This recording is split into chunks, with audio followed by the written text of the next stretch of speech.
Hello, in this video I'm gonna show you how to unblock a number on Redmi A3 Pro.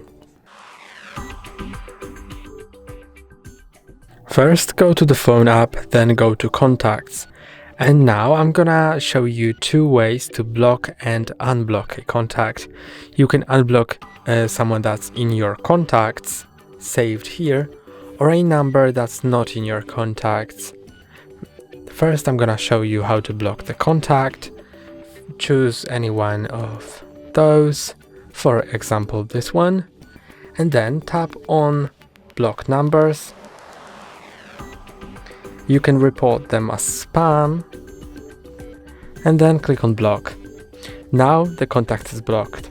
When you click on unblock contact and unblock, it is unblocked. Now let's go to the second way to do it.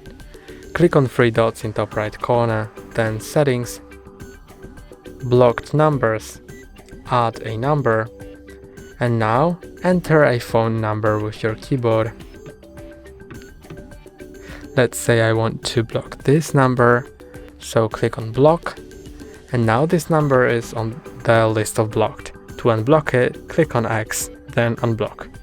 That's all for today. Don't forget to like and subscribe. See you next time.